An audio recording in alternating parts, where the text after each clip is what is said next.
Brought to you by Nordic Podcast. Right. Dyar, man. Mehdi, bro. It's been tough to get you here. I mean, we had plans of doing this for I don't know how long. 8 months maybe. Damn. Yeah, 8 months. 8 months. I mean, I'm not counting. I don't know, man. It's been like 63 days and 2 hours, and no, honestly, I thought it was a bit shorter than No, that. 8 months. But yeah, We're in that's- November. Yeah, that's crazy. But you're a busy guy.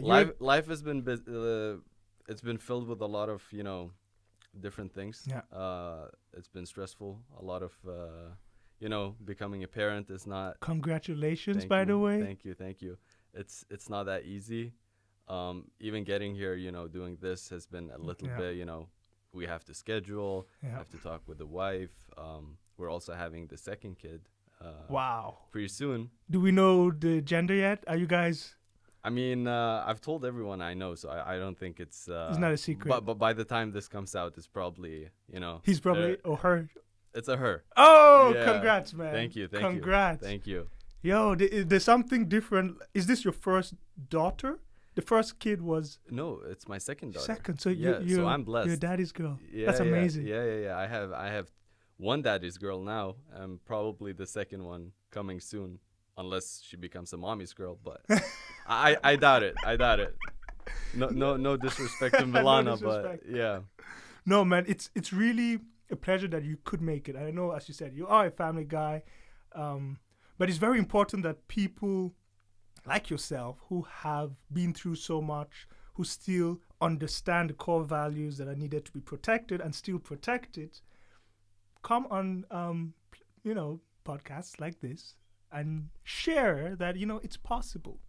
It's possible to be a family man with 2 daughters and still achieve your full potential Yeah. So and be humble, because you're one of the most humble guys I've seen. I appreciate. So we're that, trying to man. break that in this podcast today. Honestly, it's a bit difficult, breaking out of that. Most likely not gonna happen during. But this why? pro- Big family?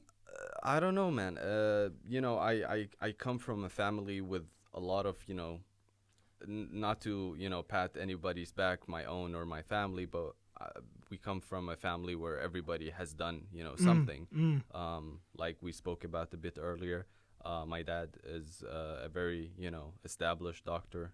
He has 2 specialities. He's both an orthopedic and a radiologist. My mom is a, what is it called? General practitioner? GP and a neurologist. And a neurologist. Yeah, she didn't really like neurology, so she became a GP and started her own Practice clinic. practice Yeah. clinic. Thank you.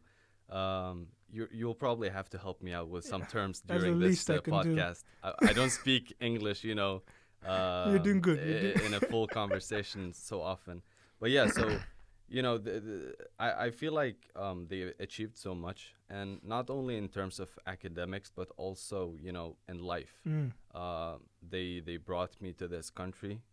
They didn't have anything. They came with, I would say a couple of dollars in their pockets, and they achieved so much in this country, in their personal lives, and they developed into the 2 most humble persons I know. Wow.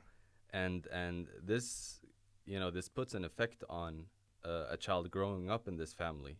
It shows you that you can do everything, but you don't necessarily have to brag to the entire world about it. You can be happy, you can be successful, but you don't have to push it into people's faces. And this is something that stuck with me, and I feel like if I am not humble, then something bad happens. I mean, you're not far from the truth. Yeah. You're not far from the truth, because this lack of humility causes pride, and pride becomes a veil to your decisions. Exactly. Pride becomes a veil to your priorities, your loved ones. Something bad does happen. Yeah. So it takes a little bit away from your core values, Yeah. which is something I really want to preserve. This has been my number 1 priority, ever since I started my company, ever since we made our first, couple of bucks. Yeah. I want to preserve who I am as a person, because I have seen with firsthand experience people that lose their mind. Lose your mind. I mean, money gets to their Right. yeah. So I don't want to see myself in that position. It's not a nice place to be. You know, they a good example is, have you seen the Disney stars? All the Disney stars. Yeah, of course. Like how they spike in, Yes. and then to just Yeah, and they just, they start doing these crazy things, and then they lose their fame, Yeah. and they don't Yeah. know what to do with life Yeah. because this is what they're used to, and then, they become crazy. it's feeding only one aspect of what makes man. You cannot just feed your physical side, and by physical I mean everything that pertains to your body. Economics pertains to your body. Yeah. So feeding only your physical side without feeding your mind and soul, you're gonna crash. I like the way you put it. I haven't thought about it that way, but yeah. Because what makes you is those three parts. Yeah. So, and now we use the metaphor. I mean, we use Disney stars, which is kind of far-fetched from us Right. as an example, but I've seen it firsthand with people around me. And like I said, it's something I really want to, distance myself from. Right. Because this is not who I am, and this is not who I strive to be. Honestly, for those who don't know you, you've at a very young age focused and entered SEO optimization. So basically coding websites, so when you Google something, they're the first thing they see. This sounds like for people who do not know the business, this sounds like a very insignificant thing. Wait, does that matter? It sounds very insignificant. Right? Yeah. But it's everything. It is. In a world of search and information, a higher ranking SEO it's everything. It's Yeah. everything. There's so much noise on the internet. I think one thing that brought this entire industry to light was COVID-19, because during the pandemic, people that owned a business started to really understand, the importance of having a strong online presence. The businesses that lacked the online presence and lacked, the SEO fundamentals on their websites, on their, social medias, they saw a very big decline in their business. And the businesses that you see, going bankrupt now after, COVID-19 is pretty much done, here in Norway anyways. These are the businesses that failed online.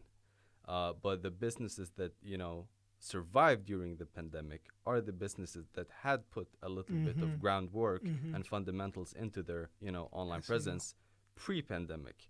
And yeah. But you chose to focus on this like when you were like 24, 23? Oh, no, dude. Even younger? Oh, dude, I started this is way back. We're talking 13. Jesus. Yeah, so I've been in this, field for a very, very long time. The age where I put this into, practice in terms of creating a company around it and having people around me and employees and etc. was around the age of 17. And around that time, I had to put the company in my dad's name.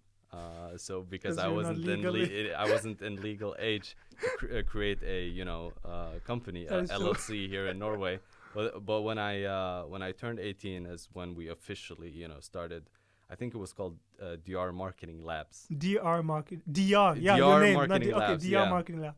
Yeah. And what does a parent or a father that has two medical specialties say when his 13-year-old son goes like, "Dad, I want to make a company about SEOs"? Honestly, he never. I honestly till this day do not really think that he grasps the concept. I don't think that I think he understands what the business is and what work is being done, etc. But I don't really think he understands the importance of it. I think he like we talked about in terms of insignificance. I think he still feels like, this is something that is not that important. It's not as important as saving a life. Right. Because this is where he comes from. This is his perspective, course. saving a life versus something online. Right. He's proud of me. I'm not saying that he's not, but I don't think he really fully understands, the concept. Like it's a niche. It's a niche, yeah. Yeah. But then when you had these DR marketing labs, Yeah. you kept this company alive for how long? This company was alive for Because that's not what you're working on right now, no, right? it's basically the same thing. But we like Rebranded. when you're 18 and you create a company, you don't really know anything about company structures. You don't right. know about having a holding company that Right. owns your uh, drift Right, company. right. So I had to reorganize everything.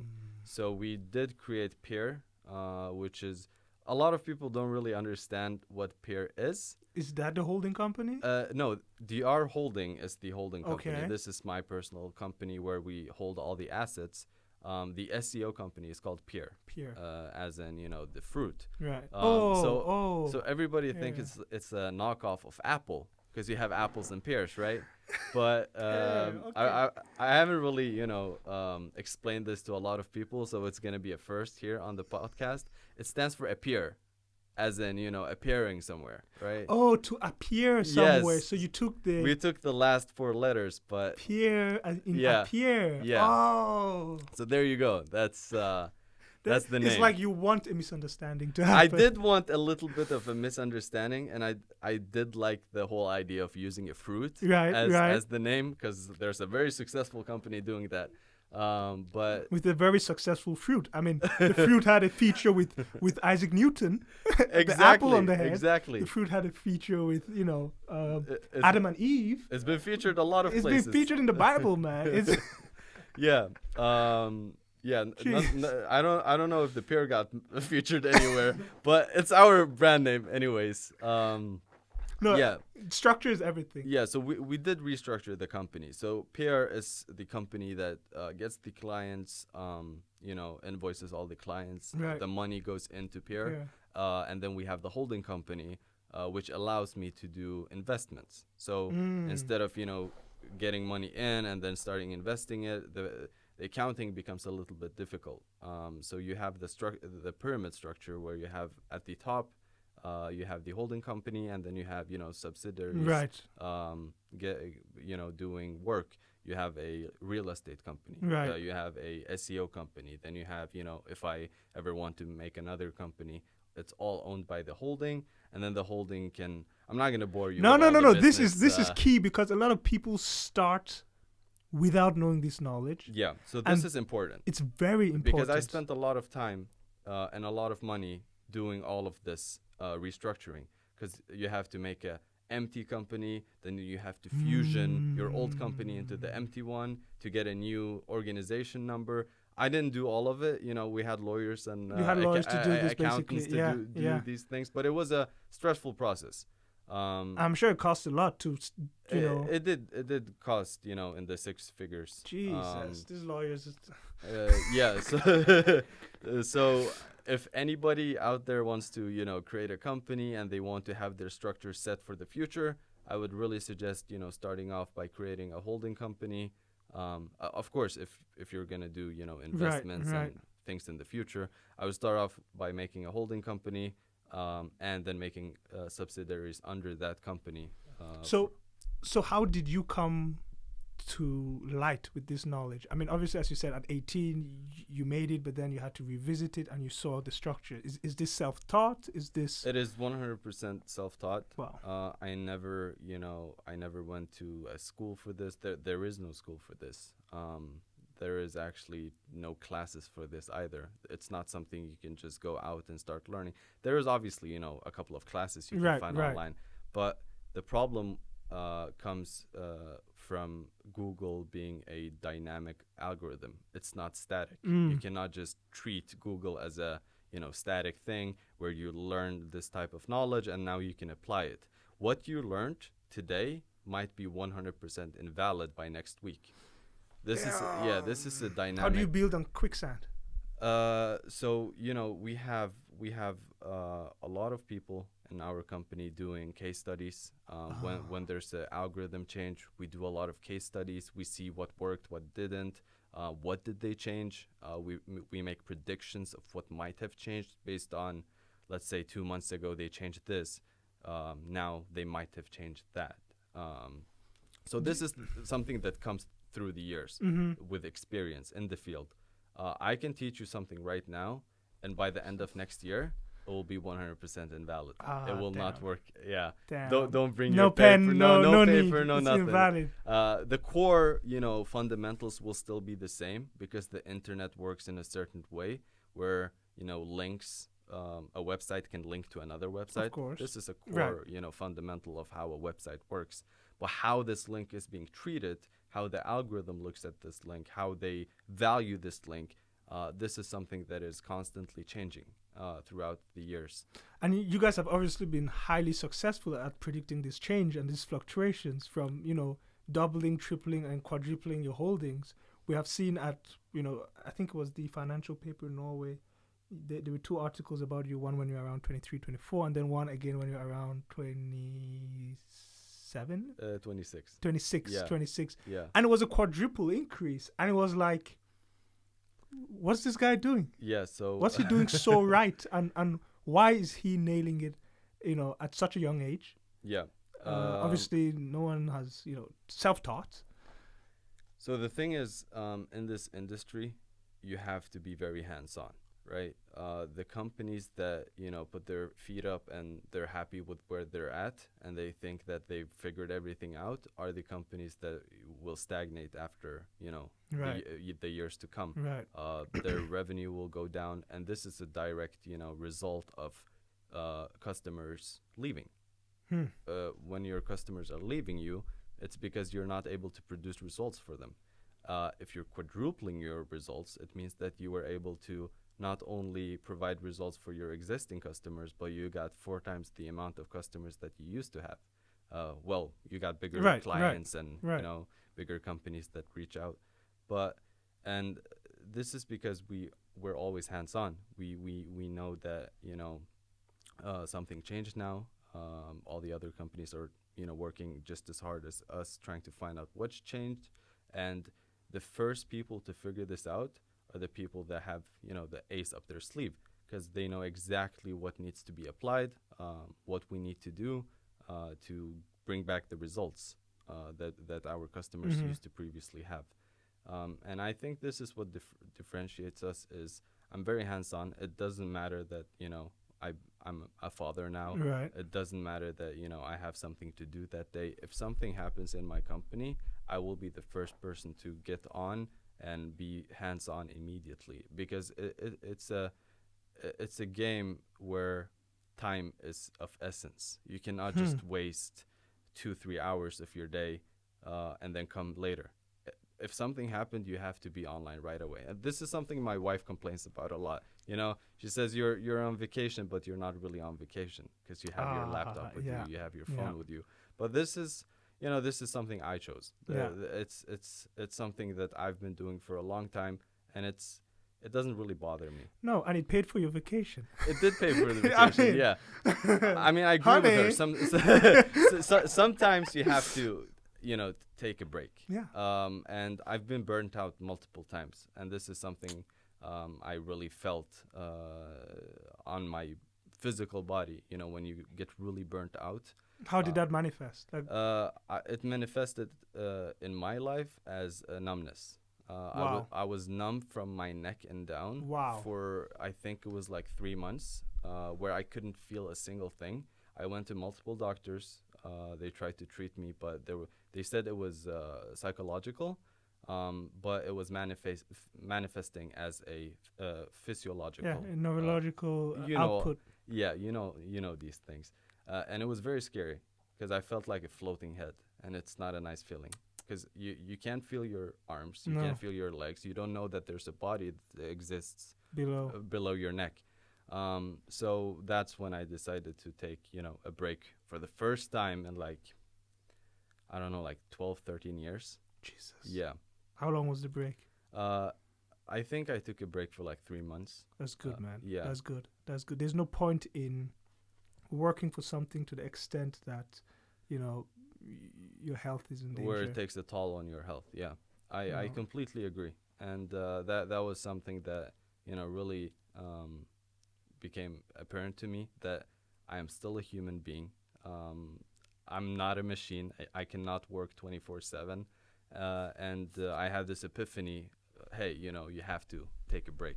And that was the first time I actually took a break, for real. What does a break look like for you? A break was, Because we live in a world with screens. In this room right I know. now, there are like 6 screens. Yeah, so I deleted, most of the social media apps I had on my phone. I told everyone in the company, hey, you guys kind of have to be on your own for a little bit because this and that happened. They were very understanding. I have a team of very great people, very good friends of mine. And they were able to, run the company while I wasn't there, which was a relief for me because I know that next time I have something important come up, I can rely on these guys. Because I've always been the type of person, if I want something done right, I have to do it myself. I see myself in that. And honestly, I'll have more questions on this because... Yeah, so that was a huge issue for me. It is a big issue. Yeah, and it can cause a lot of problems in your life because you can't just let something go. It's very difficult. But now that I've come across this barrier, it's easier for me next time to take a break. So now that you have experienced this, what are the signs for those who haven't experienced burnout that you can give them to tell them, yo, you're on the path to burnout? Yeah, so one thing I would say, the first thing that came to mind when you asked me this question would be obsession. When you can become obsessed with something, where you're not only working with this thing, but you're dreaming about it. You're thinking, tomorrow I'm gonna wake up and I'm gonna start doing this again. You're dreaming of doing this task that you're so fixated and obsessed on. I think that would be... That's a red flag. A red flag that, a burnout is about to set in because you're just ignoring all your basic human needs and you just want to do this one thing that you're fixated on, and it's going to take a toll on your body, and that's not necessarily good. Like, I don't care how important that task is. I don't care how much money it's going to make you. I don't care if you become, the president of whatever country. It's not worth, taking a toll on your body and your health to get this task done. Right. It can wait. Right. I think most things in life can wait. I know I'm contradicting myself when I said, my in our field, time is of essence, but that's why you hire people. Right. You don't have to delegate. Or delegate some tasks. If you have 2-3 people around you, you can get over the barrier that, I'm going to do everything. Why do you have these people there in the first place? You could do this, one-man army, then go ahead and do it one-man army. But I think, you have to delegate some tasks, and you can't just be on your own. You have to have people around you. This is one thing I learned very late, and it did take a toll on my body until I really understood how the importance of having people around you. And choosing the right people, because that also is not, it's not a given. The people around you need to be of substance that you can rely on. So this is like, if you ask me how do we pick the right people, I will not be able to give you an answer. It's just trial and error. Wow. I am not able to give you a definite answer on how to find, right people. I've found very, nice people, very good people, but not necessarily, suitable for what we're trying to achieve. But at the same time, we also found very great people that is, they're still with us till this day.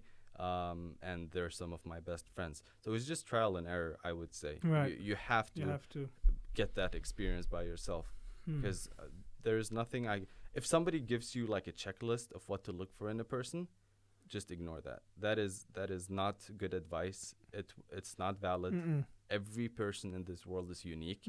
Like, you can follow a textbook and go through all these different check boxes, but at the end of the day, this person still might not be suitable. Right. Exactly. So no, you have to judge it case by case.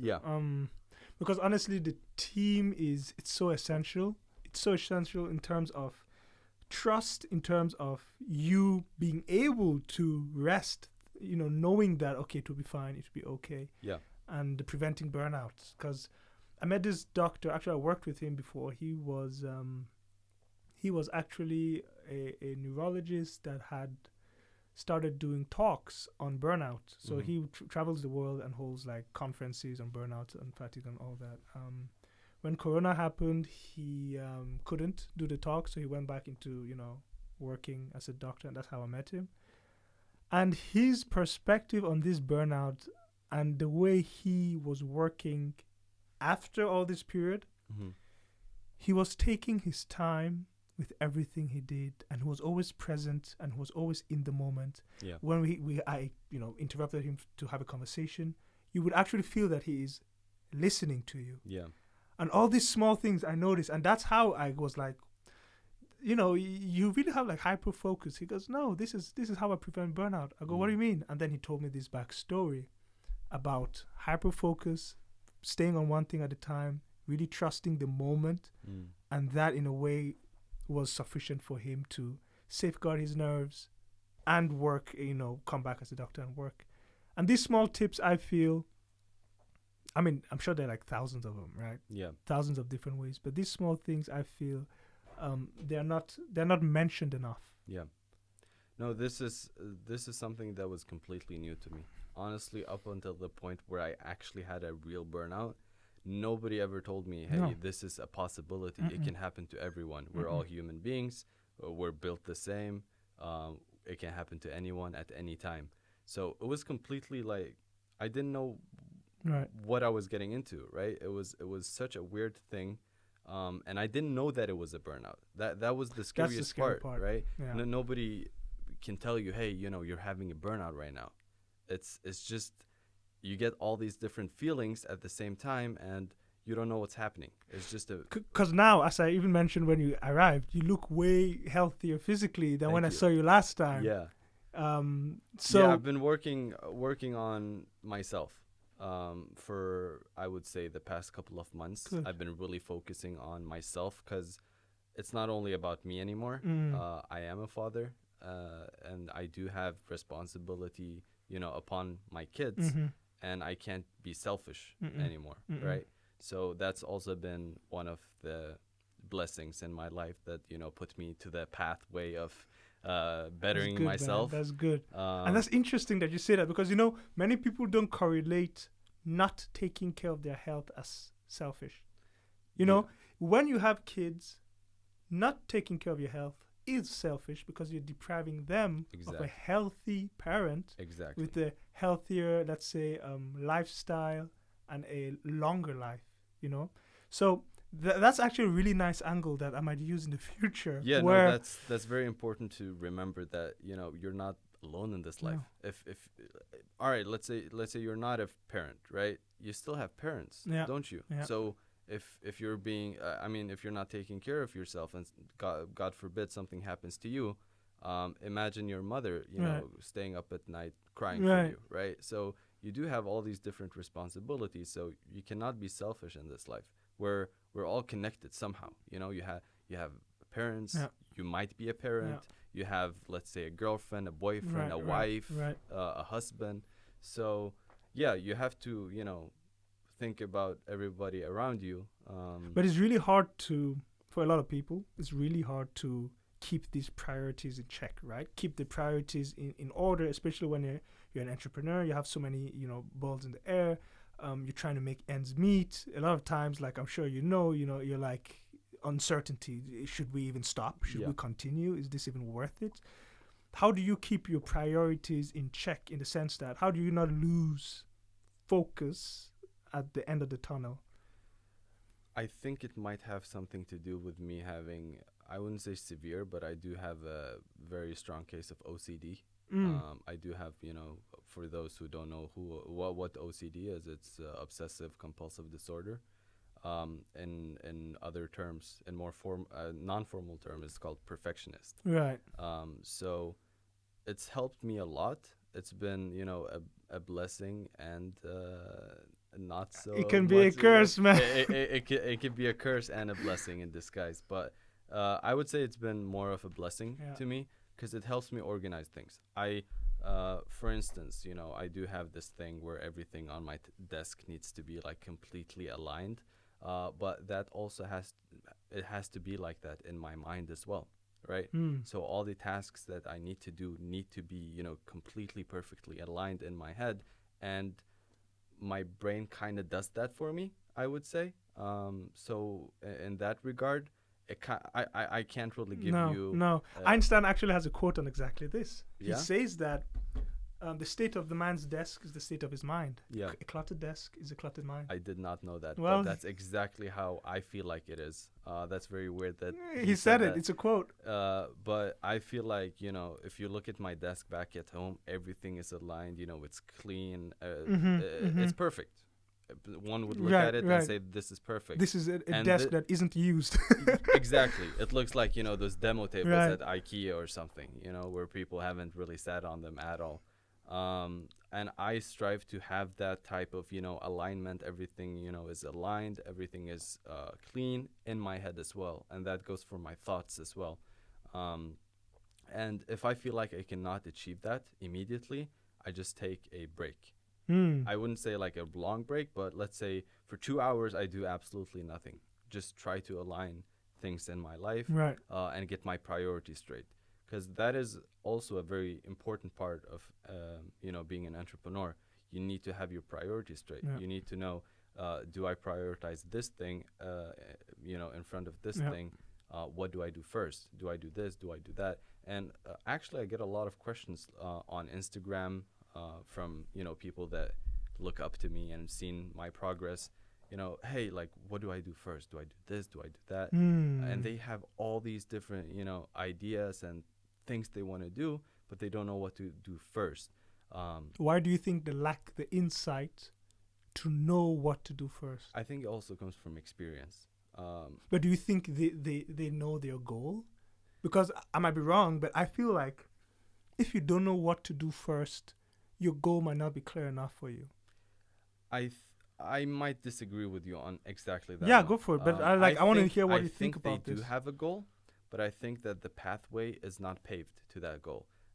That's all they have is a Mm. goal. I think that is where the uncertainty comes from. You have, let's say you have something that you're looking at right now, Mhm. but how do I get to that? Mhm. There's no markings on the floor. Mhm. There's no, there's nothing. I don't know how to get to this point. But somebody with experience that have walked this path before knows exactly where to walk, right?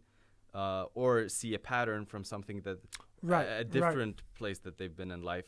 They see that, oh, this looks quite similar to Right. this other place I've been, and they can kind of predict where to Exactly. walk, right? Like a recipe. Exactly. So I think they do have a goal, but I think they lack the insight of how to get to this goal. And another, like, to add on that, to build on that, you have also, like, because what I have seen around is a lot of people have, like, okay, my goal is to be financially secure. My goal is to provide for my parents. Mhm. My goal is to be able to leave the country. Two and general goals. That's the thing. When you pick up a phone and you order food, Yeah.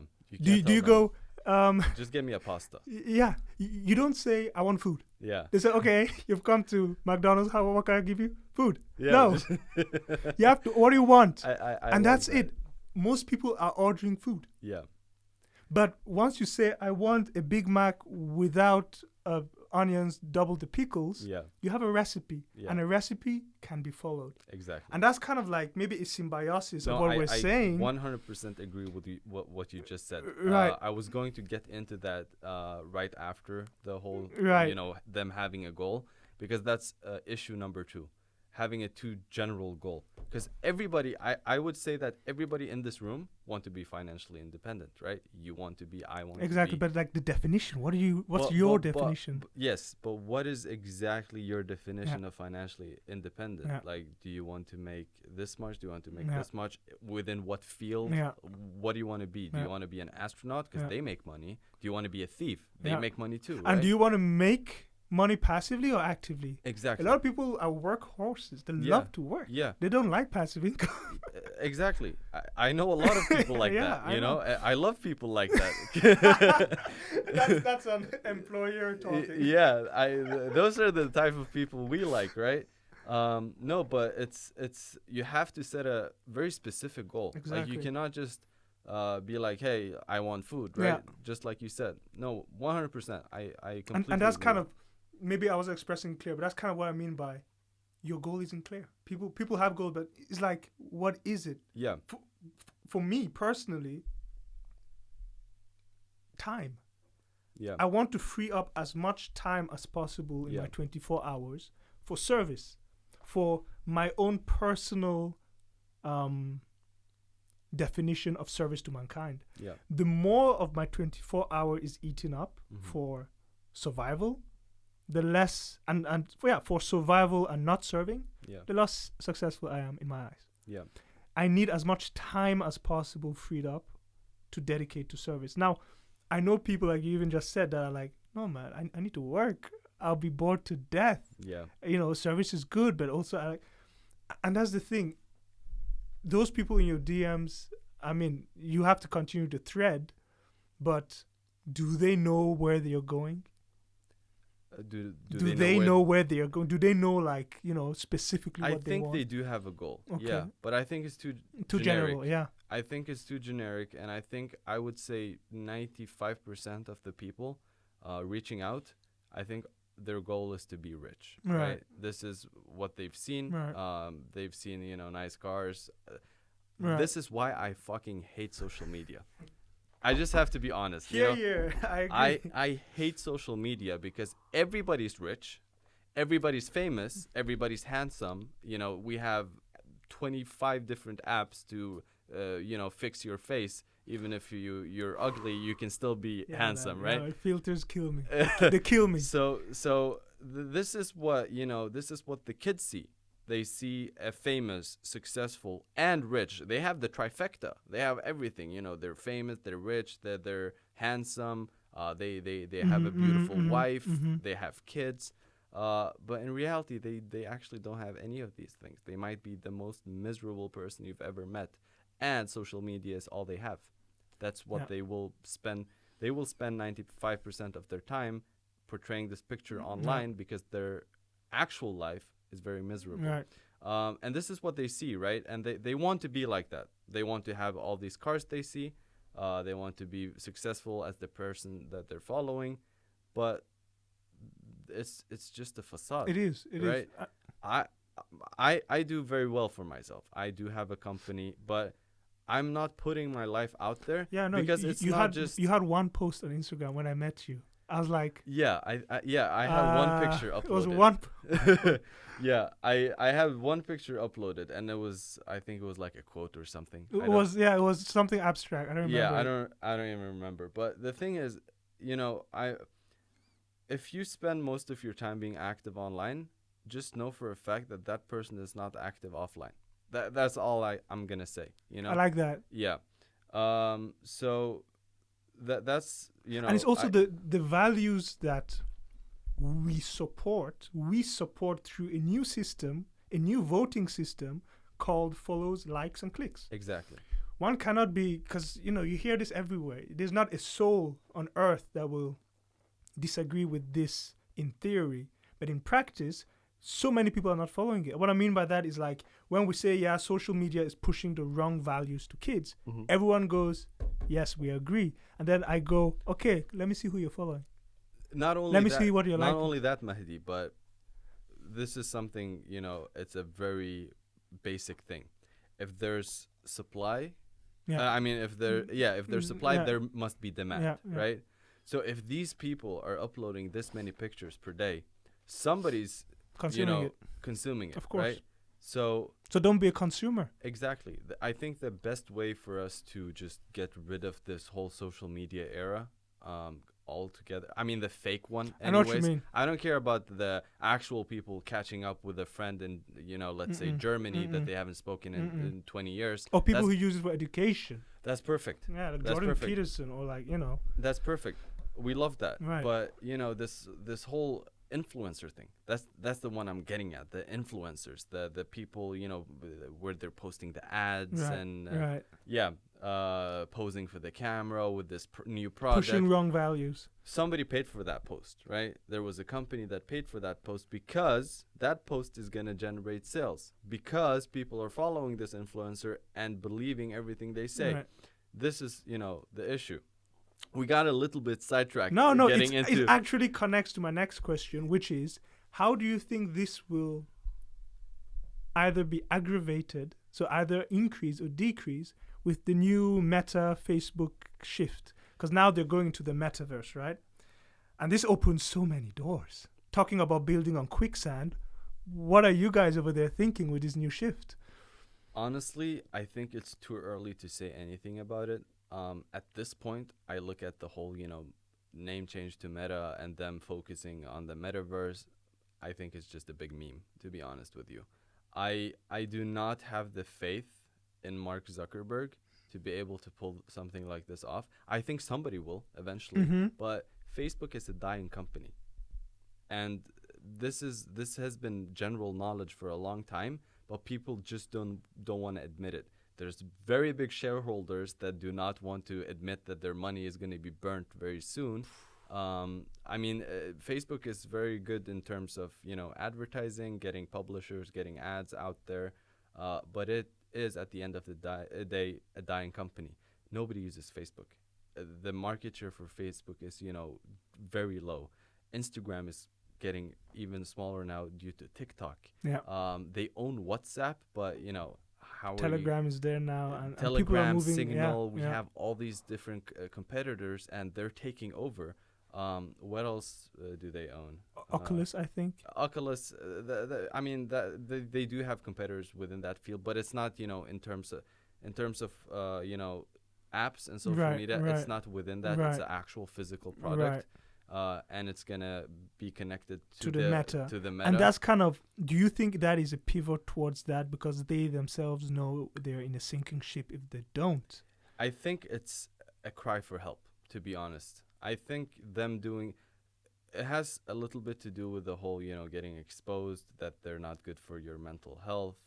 That Facebook employee went out and exposed them. The stocks tanked, man. Yeah, I know it did, and I think it's just the beginning. To be honest with you, I think it's just it's very easy for Facebook to do something, and Meta being, hey, that was Facebook. We're Meta, right? But it's a bit more difficult that Facebook does something like that and getting exposed by an ex-employee and say, hey, it's not us, it was Facebook. Your company name is Facebook, so you're one and the same. I think it's just a name change. I think it's for them to not take full responsibility of some of their actions that they've taken. What about I don't know if you saw the keynote presentation that Mark Zuckerberg held. What about all those promises, basically it was Ready Player One he was pitching. Yeah. I don't know if you've seen the movie. I've seen the Ready Player One. Yeah, basically movie. He was pitching that. I didn't watch the keynote, but I did see a recap of what he was promising in an article somewhere. Like I said, I do not have the trust in Mark to be able to pull something like this off. To deliver it. Because, they do have a lot of very smart people working at Facebook. I'm not going to take that away from them. They do have incredibly smart people and engineers working at Facebook. But at the end of the day, everything goes through Mark. Yeah. Everything goes through Mark. And this is a person that didn't really invent Facebook himself, right? This was an idea that he got from other people, and then he built it out. So I'm not sure if, because this is going to be a brand new thing. It's not something that somebody else thought about and he can go and build it. So it's kind of like his first company. Yeah, it's going to be his first company. That's very nice. That's a very nice way to put it. It's going to be his first self-built company, right? And if I come to you and I give you all these promises and I've never built a company before, do you have the trust in me to be able to pull that off? Yeah, we would need data, right? Exactly. So I'm not sure. I cannot give my 100% opinion on that, but especially the scope. Obviously we all know the pros and cons for such a virtual world. Especially now that you can implement real life NFTs into a virtual world to create that world that actually holds value. Yeah. But it's like, who will do it? The thing that Meta is promising is I feel like has been done before, just without the Of VR course, glasses. of course. There's been many games in the past couple of years where it's a huge world with real players that they Exactly. can model after themselves, and people spent a lot of time in these virtual worlds, but it never became like a very big mainstream thing. And I don't think this will become either, because you have to remember, VR, I do have a VR back at home. It's a very complicated thing to set up. You have to have these sensors. I think some of the newer ones don't need like sensors in your room, but you have all these big, long wires. Your computer needs to be able to run at some, certain graphics. So basically, the hardware needs to improve drastically first. I think we're at the limitation where I would say 95% of the world will not be able to run, such VR software because of hardware limitations. So I think it might be the start of something, but we're far away from actually becoming mainstream. Yeah, it sounds more and more like a marketing pivot, a cry for help, like you said. I think it is them shifting away from the name Facebook, because there's a lot of taboo around the name Facebook right now. The stock is tanking. They're not good for kids' mental health. Reports are being leaked that they know this themselves. Then you have these people blaming them for the elections. It's nothing good. There's nothing good. I haven't heard a single good, article about Facebook in the recent years. No. So and it's not really providing anything any other app can't. No, it's like you're just a product. Like you as a user, you're the product. And they're selling you and your data to publishers and other companies. And there was also this article I read where I think the state of Texas is suing Google right now. Okay. Because if the people out there want to look it up, it's called if you Google Project Jedi. Project Jeddah. Yeah, they named it. Is it possible? Yeah, so they called it Project Jedi. They have this mafia. It's basically a mafia where they own a certain percentage of the market share of ads, all the ads published, and then they bid on them themselves. It's a very thorough article. You can read about it. That the lawsuit is out. The documents are out. Inside Jedi Blue, Facebook shady deal with Google. Yeah, I see it. Yeah, so Facebook and Google basically work together to just completely, get rid of all the other competitors. There's no competitors. And then they have a deal with each other. Hey, we take this much of the market share, you guys take this much, and that's it, And so I recently read about this, and this is not something a lot of people read about, because this is for more people like me that are interested in these things. This is I like your Google field. stuff. I like Facebook stuff, right? Wow. So the project was highly formalized. Communications between the two companies, terms exchanged, internal written. Whoa. So it was I'll basically make a TLDR of this article. Cartel. It's just it's a cartel, right? So they agreed with each other. This is our turf. This is your turf, and we'll not let anybody else enter this turf, right? Yeah, as part of the deal, Facebook agreed to try to win 10% of the ad auctions in which it participated. Yeah. And this is, that's crazy. It recently came out. This is around 2017, but things are coming out now. And I think more and more, things like this are going to come out. You see, this is the problem when companies get so massive. Yeah. Like Google, who's going to move Google? This is the problem. I completely believe that we do need regulations for this big tech companies, because they are becoming way too big, absolutely massive. We're talking bigger than anybody can ever imagine, right? Yeah, we've never in the history of mankind had, let's say, a search engine like Google. No, never. Basically have monopoly over all information. Because let's be honest, if there's any information on earth that you want to look for, most people are going to use Google, not Bing, not Yahoo search. And if Google deems whatever you're trying to look for should not be found, you're not gonna see it. No, I do know that the search, the algorithm for Google works in a autonomous way, Right, so they right. cannot go and directly influence Exactly, it, which is nice. But imagine if they could, right? This is something you have to take into account. What if, because me seeing this, I don't know if you know Google's motto, but their motto is "Don't be evil." Don't be evil. Yeah, Google, when they first created Google, their motto was "Do not be, don't be Don't evil." be evil. Yeah. That's a low bar though, but okay. Yeah, this is what Google is known for. Right. Google, don't be evil. Right. Like Nike, just do it. Oh my right? god. So this is what Google has don't be been known evil. for, but they're kind of breaking out of that now. Like doing this, I think goes against everything that they stood for. They are evil now. I think this is very evil. Yeah. This is a very shady and evil Yeah. tactic. And we are now, we have this agreement with me and you that Google can never, well, with the current system, can never influence the results. Mm-hmm. But what if they could? What if they one day decided that, hey, we might want to be a little bit evil? Yeah, let's. Yeah, like why now. not? Yeah. Yeah. $1 billion deal for, removing a couple of bad articles about a certain person or a president or something. It can turn very bad.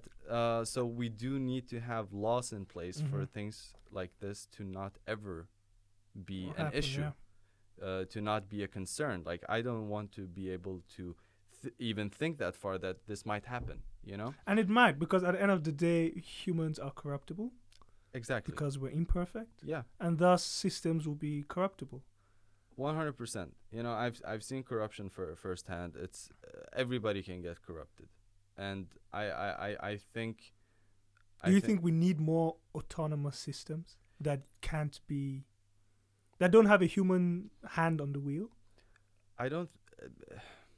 Not really autonomous, but one thing I do really like about, for instance, the blockchain Right. is something like that would be like a public ledger Right. where nobody can, like, everybody has a copy of it, but nobody can influence it in a certain way Exactly. unless there's a general consensus around all the blockchain. Yeah, which is right? basically impossible. Yeah. So that would be a very good solution to a lot of things. There's a lot of projects within the crypto field that do smart contracts, right? Smart contracts would be a very good solution to a couple of things. So what's a smart contract for people who have no idea what we're talking about right now? Yeah, so a smart contract is basically a contract that gets. There's a lot of smarter people watching this than me, but the very general understanding that I have of it, I'm not a crypto expert, is a contract that gets executed on the blockchain. Okay. So if a couple of certain parameters get met, these variables get met on some requirements that me and you set, this contract is now active, right? There is no person or company or anybody influencing this contract. Right. It can get activated based on parameters that we've set. Perfect. So I can And it's transparent as well. It is transparent. Let's say we rewrite the way people get married, right? So the governments, they create an endpoint in their data systems where you can look up a certain person and their what is it called? Marriage license or No, what is the status of if they're married or not? marital status? Marital status. Thank you. Where you can request marital status. Okay. But only for a certain person if they consent to it, right? Oh. So me and my wife can create a smart contract that if the government says that we're married, this contract is now active. And this gets executed in the blockchain. So me and her, all we have to agree on that this will now be sent to the blockchain. Right. The blockchain will verify that this contract is now active because that endpoint responded with that you and her are now married, right? This is the future of contracts. Marriage on the blockchain. That's crazy, man. But that can be done. And you can do it with anything. You can do it with car registration. Right. I bought a car from you. You transferred the ownership of this car to me. And not only that, but you can also get the history. I mean, one thing I thought about right now is, getting the history of who somebody has been married to. But ignore that. Let's. No, but hey, it's but applicable. you can do that. It's You applicable. can do that. And it's important too. I don't know if it would be a nice thing, but that's a lot of transparency. But yeah, you could technically, if you know, Married on turn the blockchain. the marriage contracts into blockchain, then you can see all the previous I contracts. think we need to push this. I think, like, where do I invest? This is much needed. Well, right? nobody can lie to you anymore, right? So But that's the thing. With transparency, you eliminate so many problems. Like, jokes aside, put transparency on the voting system, right? yeah, Put voting on blockchain yeah. for entire countries. I think that would So- solve a lot of issues. A lot. I mean, you probably would have a couple of Trump supporters still saying it was rigged, right? But I would say that 99% of the people would understand that this is now verified. This is valid. The blockchain we can see everybody who voted. And it will be so much faster. It will take a second. Yeah, like Uh, all these elections are taking. It's taking way too long because they have to manually go like. Imagine you lose one of the pamphlets, right? Right, You lost the vote. right. So And it happens. People it are does finding happen. trash bags of votes here and there. I know, and I've I've seen people that do not like certain parties that go into the booths and remove all the the pamphlets and No. put them in the trash. If you go to that booth that day, you cannot vote for the party. Oh my that- God. I've seen this because I saw a person go out like What this- country? No, right, Norway. This was in Norway. Yes, now this last election, I had this guy. I saw him. He walked out of the booth and he threw all the MDG because he did not want to have a Green Party in Oslo. But yeah, it does happen, right? But you can prevent all of these things if you become. Do you think they don't want to prevent these things? Because sometimes when the water is muddy, there are advantages to this. I think so. I'm not sure if I should No. say this or. I think so. I Yeah. mean, at the end of the day, we are voting on paper. Excuse me. Like, what's the logic there So still? this is what I feel like, right? In the past couple of years, if you look at our technological advancement as a humankind, it's been exponential. It's not linear anymore. It's exponential. Every single year, we're doing 10 times what we did the Exactly. previous year. Exactly. We have this crazy guy now that wants to colonize Mars, right? Insane. He just became the first person to be worth 300 billion. And then we have all these, things that are happening so rapidly. Do you really think that we cannot go from, voting on paper to going to vote Right. digitally? Right. It's not a matter of can't. It's a won't. Yeah. At it's this point, more- you just don't want to. Yeah, and nobody's objecting. I don't think your parents or your grandma is gonna object. Hey, we need to make this digital because they're used to this, right? We need to stand in line for 12 hours. Yeah. Because it's better. I don't know. I think maybe in the next couple of generations it might happen. Oh, you think it would take that long? I think so, yeah, because I do not think that this is something that they want. I think it's going to turn to something that they have to at a certain point, right? Because the people are asking for it. I don't think this is a voluntary thing where they go out and are like, hey, now we're going to, start doing this digitally and be fully transparent. Because it's easier and better and safer. Exactly. I think, like you said, if the water is muddy, there's advantages to that, right? You can hide a couple of things. You can, get away with things that you couldn't in the blockchain. Yeah. So, yeah. This is honestly, there are so many life-changing, even societal-changing implementations with the blockchain that would remove a lot of issues going on now that is causing disunity. Because at the end of the day, anything, whether it's technological, ideological, or even habitual, Yeah. that brings people together will succeed. It's inevitable for mankind. Anything that brings or makes people more united will succeed. Yeah. And I see the blockchain as that. Yeah, so I've had so many talks with, so many different people about the blockchain. I was recently invited to a dinner with a couple of pretty, large companies and investors and stuff like that here in Norway. And the blockchain came up. Oh. And I was the first to, start talking about it. And I'm not going to mention the people who were there, but there were a couple of, very, very big name investors and people that, the general public look up to. Well, the people that are into business anyways. And I had a debate with this guy, and I absolutely won this debate against this guy. So a lot of people. What was he? What was his side of the debate? He was very anti blockchain. What was his reason? His reasoning was that I don't 100% remember all his arguments, but one of them were just the dumbest part. The absolutely dumbest part was it's only being used by criminals, right? And I was like, so my counter argument was it's way easier being a criminal with cash than ever being with Bitcoin because it's public. Everybody can see how much you have in your wallet, who you sent to, who you received from.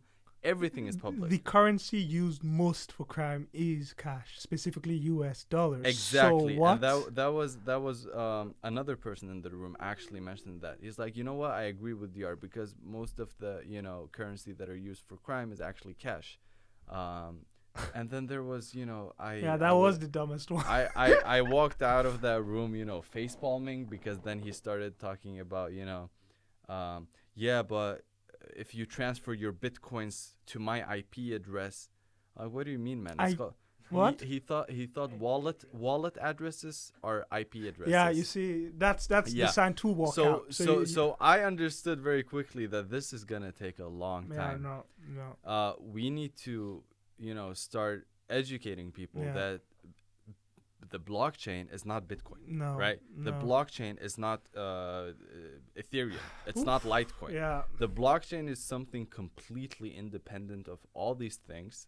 It's a way of having a public ledger online. That's literally all it is. Do you remember the early stages when the internet just came out, like the videos of it, and people could not even grasp the simple term an email is and what it could do and how you send an email? They couldn't grasp it. It's such a simple thing. It was very exciting for me the first time I actually logged onto the internet. I think it was around 2004 when we had dial-up. So it took like 10 minutes getting online. It was like and that beautiful sound.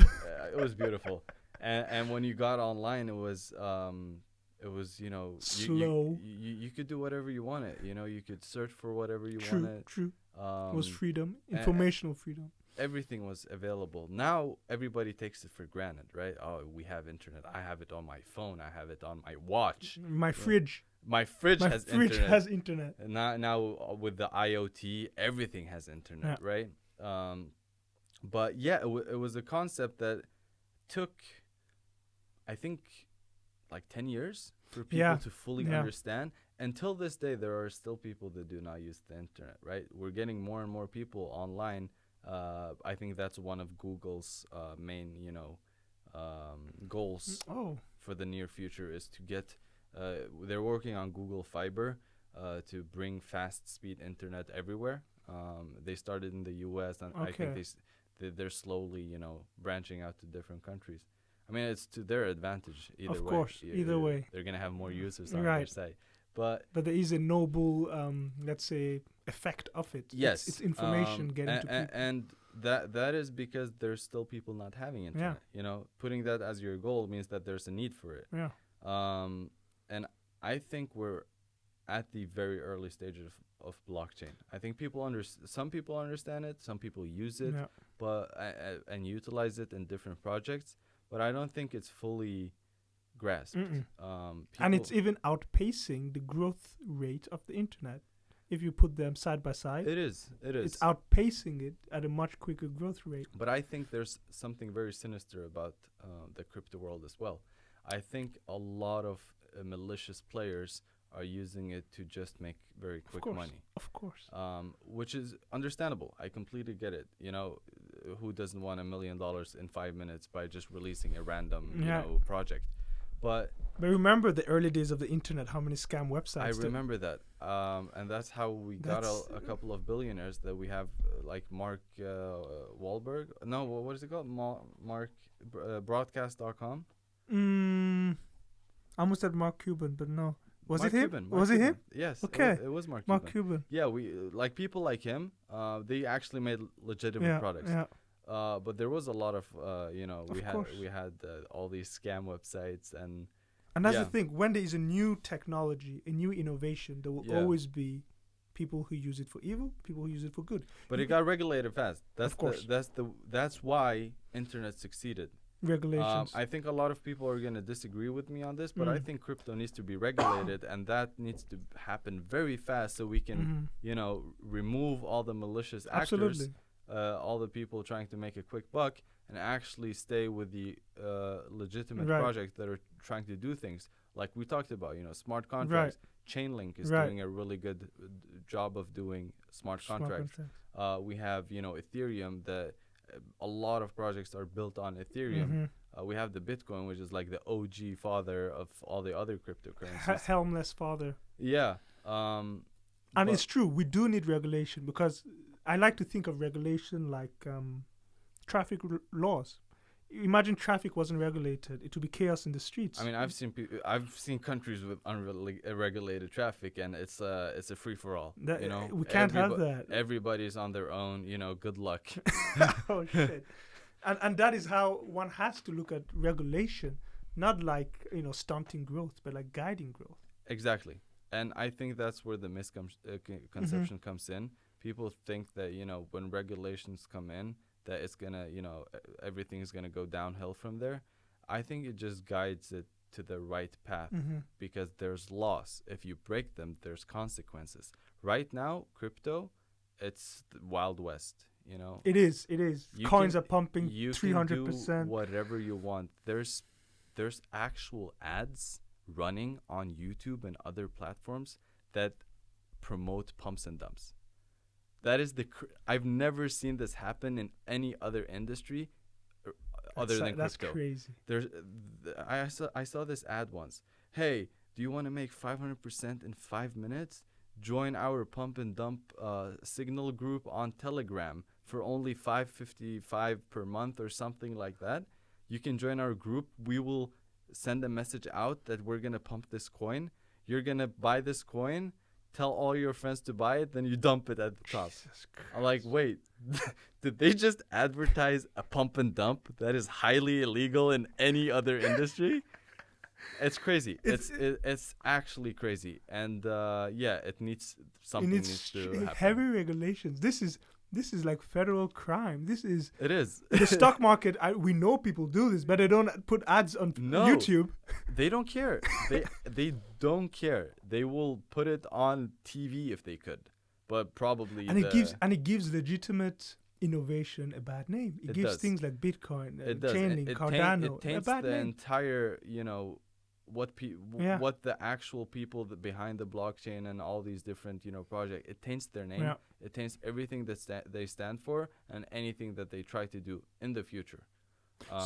So that's why when I talk with this guy and the first thing he tells me is, it's used by criminals. It's because media portrays it that way, but not for no reason. Mm-mm. There is a reason Because behind of this. it. Because of that, right? No, it is actual criminals doing the pumps and dumps. So I heard of these two guys who got away with $2 billion. the African brothers. Yeah. Vanished. $2 billion. Yeah, they're still not found. No, so, you can't find someone with $2 I think billion. it was 4. Two each. Yeah, 4 in total. That's crazy. How are you gonna find like they can pay for an island? I mean, the worst scam that happened was Bernie Madoff. I haven't heard this one. What was his name again? The pyramid scheme guy, Bernie Madoff. I haven't heard this one. Can you Google that real Bernie Madoff? Is it Bernie Madoff? I don't remember the name exactly, but he didn't get away. He's jailed. Okay. He went to jail, but he was able to scam a couple of billion. But it took him years, right? This is something that he had to actively do. He was recruiting new people.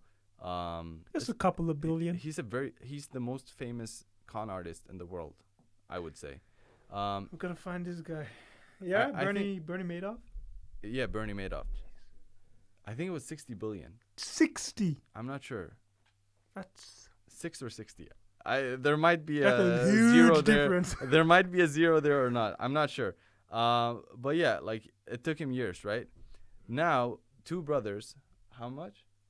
50 billion. 50. Jesus Yeah, so he scammed $50 billion because he made it look like he had a hedge fund, and he was getting all these investors, and he was paying previous investors with new investors' money, and there was never any trading going on, right? And one day the pyramid collapsed because there's no new investors that come in to pay previous investors, and that's how a pyramid scheme collapses. But yeah, it took him a long time, and he got caught, and he was jailed. Imagine being, pre-30s, launching a crypto exchange, running away with $2 billion and not be found. That is why we need regulation. Yeah. And that's what people don't understand. That's $2 billion of other people's maybe life saving. That is money that me and you will never see, right? So, I mean, they probably won't see it either because there's, all the feds are watching this if they do any transactions on it and stuff. So they will most likely not withdraw this money until many, many years where people kind of forget about it. Because that's basically money that's locked. They're not going to be able to move it anywhere. It's sad because it's taken off of backs of hardworking people. Exactly. I have read comments on there are certain platforms that are like social trading platforms. Mm-hmm. And when you read the comments on all these stock that just dumped 80%, 90%, and one of them was like, I put all me and my wife's retirement in this. Yeah. And she doesn't know yet. Dude, and I was like, I mean, I feel bad for him at the same time. I don't, I know. It's mixed emotions because that's kind of dumb. But I can see where you're coming from, right? Like you're promised this wonderful story that put your money into this, and like. But that's gambling. That's what they don't get. It is gambling, but it's because that they're saying that this is exchange and you're buying something, and they're putting legitimate verbs on a scam. On a scam. It makes you feel a little bit more at ease putting your money into it, right? If I told you this is roulette, put your money on either red or black, that this is gambling. You see a poker table, this is gambling. You might even have a higher chance at roulette than I think so. In the 8,000 coin crypto market. At the end of the day, it's a 50. Well, it's not a 50. There's the house age with the green, but at the end of the day, it's almost a 50-50. You don't know what you're getting into when you put your retirement money into a crypto exchange. It's not 50-50. Not licensed by any bank. It's just out there. And the most important rule of investing, everyone loves to forget. Invest what you can afford to lose. Yeah. They love to forget that. Yeah. That's like fine print. Yeah. So I do feel bad for the guy. It could happen to anyone, but at the same time, please.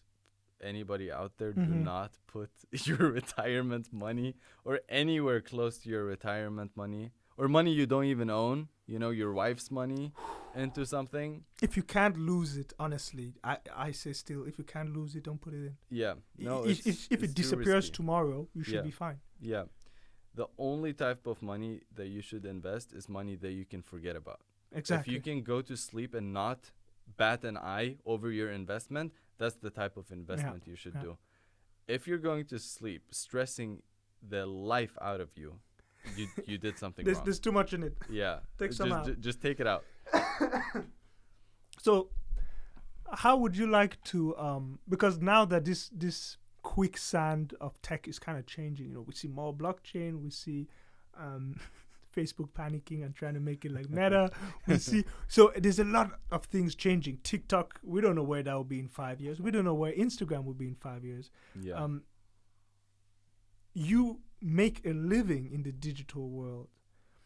How are you trying to stay adaptable on your feet to be, in front of this? Because at the end of the day, it is part of your bread and butter. I know you have other, we could call it holdings or investments or projects. Yeah. But, this is kind of like your core. Yeah, so I did have a chat with Sava a bit earlier. He told me about, we're on TikTok. Like, I kind of feel old because I don't even have TikTok, So I'm a little bit, behind on certain things. But what I love about our industry is I am very certain that Google's gonna be around. You know, I think TikTok will die out. I think Instagram will die out, just like MySpace did, just like any other social media that we've had in the past. I don't. But I I feel don't Google know. is here to stay. I think Google as a search engine is here to stay. They have the absolute biggest market share. They might have a couple of scandals here and there, like we read about the Jedi Blue. But you still got to Google it to find it. It's exactly, and that's the hypocrisy around the whole situation, right? At the end of the day. At the end of the day, you still searched, you still saw an ad somewhere on that page, Yeah. but you found what you wanted, Yeah. right? And that is thanks to their non-influenceable Yeah. algorithm. If they could influence it, then you wouldn't You wouldn't find that, anything right? bad about Google. So I think Google's gonna be there for at least Yeah. as long as I'm around, Yeah. right? And we specialize in Google, and exactly. how to get people's attention on that specific search engine. So in terms of what happens to other social media, It's almost irrelevant. it's very irrelevant to me and I my like that. business. And I've positioned myself for the future. If I positioned my company around one of these social medias, let's say TikTok or Snapchat, or I would be stressing right now. Yeah. Because I don't know what's going to happen in 5 years, and I do not like uncertainty in my life. So what do you say to these influencers that literally their livelihood is based on an app? Get a job. All right, that's a wrap, guys. Let's let's pack it. Like, oh, shit. Oh, so wait. So do you mean they need to get a plan B, a safety net, or do you mean they need to quit completely? No, I was trying to be a little bit funny. Dramatic, with yeah, it worked. No, it was good. You need to have a plan B and a C, honestly, because you do not want to put all your eggs in one basket. Super cliche. Right. Everybody That is says true. this, It's true. but please, that saying is there for a reason, and it's being used in 2021 for a reason, because people are still doing this mistake where they put all their eggs in one basket. They put everything that they have into this, persona that they created on one specific app, and we saw this with Vine. Oh God, yeah. That's a very good example. Yeah. We saw this with Vine. A lot of them were able to transition to YouTube and TikTok and Instagram later, but they never got that same following that they used to have, except that one guy, David Dobrik. But One out of how many you like? that was one guy, right? Might as well start from scratch. Exactly. So I think it's very important to at least have something on the side where you have this side hustle, and it's a bit more certain that it doesn't necessarily need to make you rich, right? You don't have to make $1 million per day doing that, but at least you have something. So, but it's also like because as you said, there is this narrative to put all your eggs in one basket, to specialize, to get one thing and do that one thing for 50 years. Like, there is that narrative always above people's heads. I get that a lot. I get a lot like, what are you doing? Yeah. And it's like, why? It's you're doing too many things. Why don't you just stay on one? And I feel that mentality, we see it also reflected a lot in how, let's pick Norway as a country. And any other countries. Most countries, they rely on export, import, but they have also major core, let's say like oil for Norway. That is their major core revenue. Yeah. And without that, what does Norway really have? They don't even have a gold reserve. I mean, one thing I really like about Norway and their way of thinking is it's a lot similar to my way of thinking. You do have your core businesses. You have the salmon that they export, they have the oil. But they also put a lot of the money that they get from the oil into the fund, and that fund owns a lot of companies. They have major shares in tons and tons and tons of companies. You can pull up Oljefondet's website right now. You'll see how many trillion krones there is right now in the funds, right? In the fund, and this money is always gonna, grow as these companies that they've been invested into grow. I remember they own they put a lot into Apple even. That's why they push Apple products crazy. They have a lot of money in big tech. They have a lot of money in all major companies around the world. And if suddenly by tomorrow there is absolutely no fish or oil in Norway, Do you think we'll be we good? can live off that Okay. for a long time, I believe. Okay. I think this is at least enough to, support a couple of generations until Right, we're able to right. find something else to do. Because that's where, for me, it's very tricky. For me, it's very tricky in the terms of the country in Europe that works the least amount of hours. It's Norway. Yeah.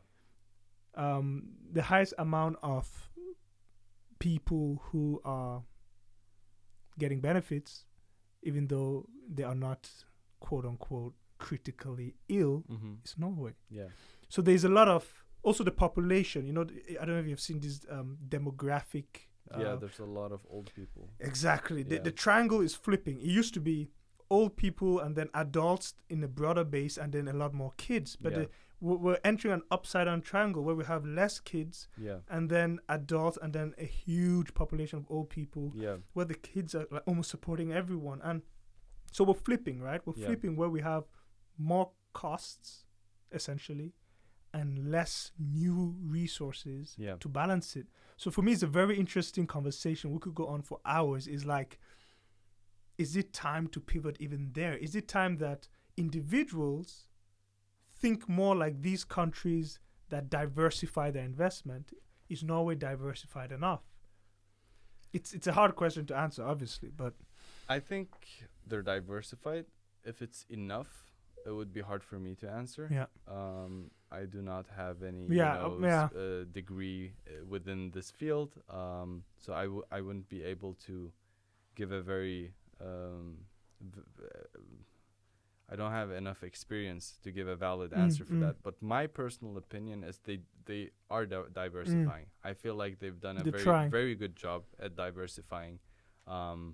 Whether if it's enough or not, We'll see, yeah. I cannot say. Yeah. We will see. Yeah. We will see. We'll The see. Time will tell, and the history will come. Exactly. Because at the end of the day, the best thing a country can invest in, I feel, it's people. Yeah.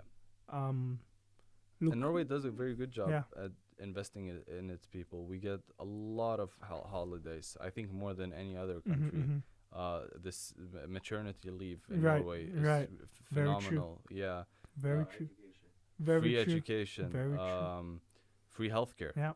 That Yeah. is a major thing we kind of Yeah. forget about. We have free dental, we have free medical. And that's so- the best place to put the money. Yeah, and if you're not able to work, you can get social, Mhm. help Mhm. from NAV. There's so many things for the people by the government. I would say Norway does a very good Very job good at job. that. And we're all contributing, right? Through our tax, through what the work that we do, we contribute to all the other people in the country as well. So yeah, I think Norway is investing in its people 100%. Like, you cannot take that away Right. from No, them. no. That's true. Absolutely. There's a lot of things Absolutely. we can discuss here about But Norway, yeah, but they them not take care. They do take care Absolutely. of their people. 100%. Yeah, And that is also the edge that, being a Norwegian citizen, you have. yeah. I just wish we had more entrepreneurs on the global stage. Honestly, You know what I think- mean? I think it comes down to the whole jantelov.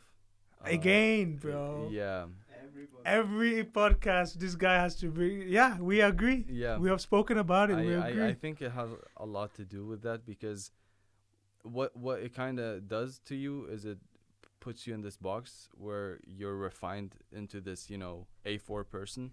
You get a job. You finish education, you get a job, and then you work that job, right? You live in a suburban neighborhood. You get a standard car, and that's your life. Paying off the mortgage for the car and Exactly. going to the That's your life, and you will live it. That is what that law does to you. So when you're trying to break free of these, certain social rules that it's unwritten rules. Nobody, there's nobody that enforces them. No. But at the same time, you will get like these people that look at you passive in a certain way. aggressivity or Passive aggressive. They're not very happy about it. And it all comes down to this law that we learned, Yeah. right? Yeah. And like I've personally experienced this myself, because I did used to have a very nice car. I had a Ferrari a couple of years ago, and honestly, it was the worst thing that I've done, buying this car. What happened?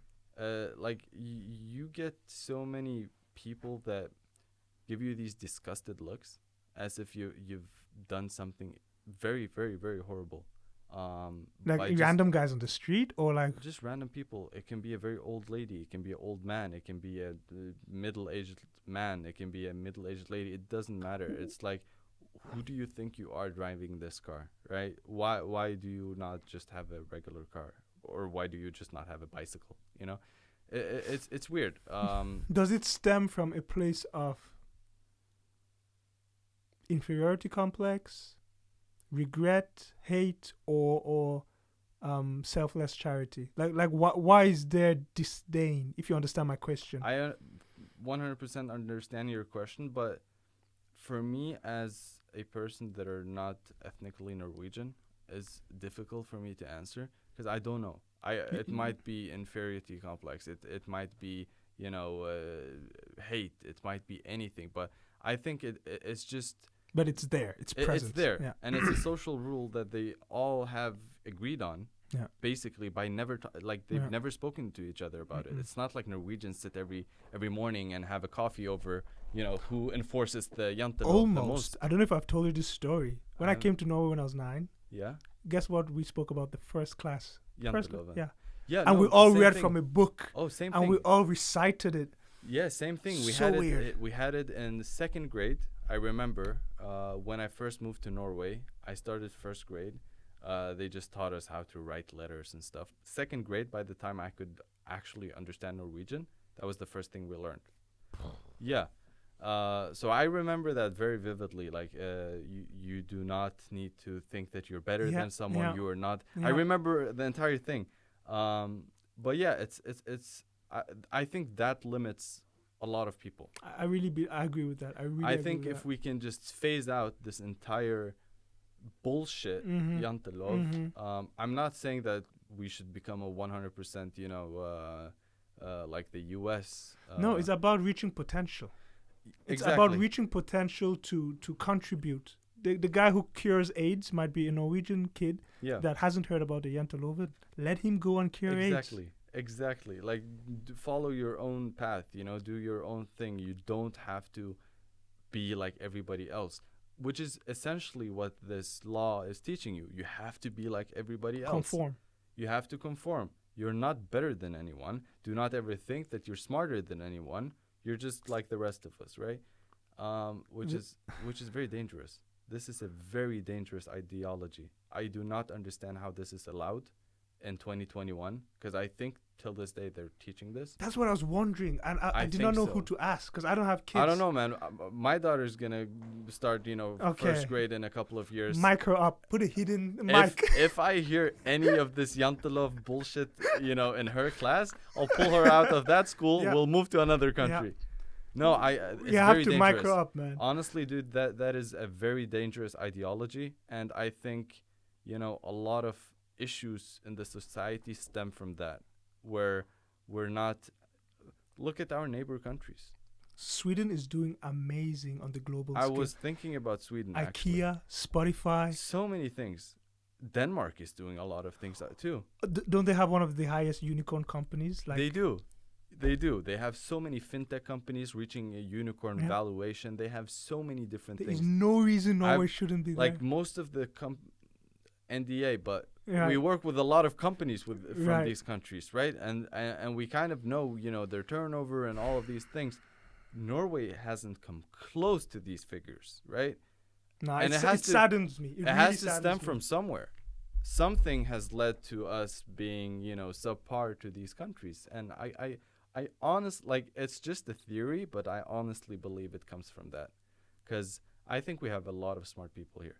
A lot Oh, of yeah. smart people. Oh yeah, But- easy. But it's very hard for them to break of that, you know, conformity that they've Right. put themselves into because of that law.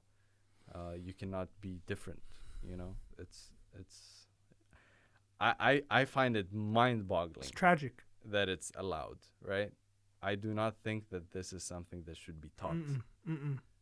Um, So I would like a closing statement, because Yeah. we could go on for hours.